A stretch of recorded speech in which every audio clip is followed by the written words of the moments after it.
ভারত বাংলাদেশ সম্পর্ক এখন স্পষ্টতই উত্তেজনার চূড়ান্ত ধাপে। কূটনৈতিক শীতলতার মধ্যেই বাংলাদেশের সীমান্তবর্তী পশ্চিমবঙ্গ, আসাম ও ত্রিপুরায় দ্বিতীয় বিশ্বযুদ্ধের সময়কার পরিত্যক্ত বিমান ঘাঁটি পুনরায় সচল করার সিদ্ধান্ত নিয়েছে নয়াদিল্লি। ভারতীয় নিরাপত্তা সূত্রগুলো বলছে, এই উদ্যোগের পেছনে সরাসরি ভূমিকা রেখেছে বাংলাদেশের সাম্প্রতিক সামরিক আধুনিকায়ন ও আকাশ প্রতিরক্ষা শক্তিশালী করার কর্মসূচি।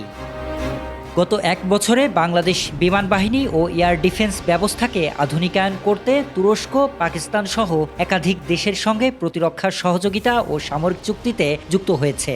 যুদ্ধবিমান, ড্রোন প্রযুক্তি এবং আকাশ প্রতিরক্ষা ব্যবস্থায় এই অগ্রগতি ভারতকে কৌশলগতভাবে অস্বস্তিতে ফেলছে বলে মনে করছেন বিশ্লেষকরা। বিশেষ করে উত্তর পূর্ব ভারতের সঙ্গে মূল ভূখণ্ডের একমাত্র সংযোগস্থল শিলিগুড়ি করিডোর বা চিকেন নেক নিয়ে উদ্বেগ আরও বেড়েছে নয়াদিল্লির।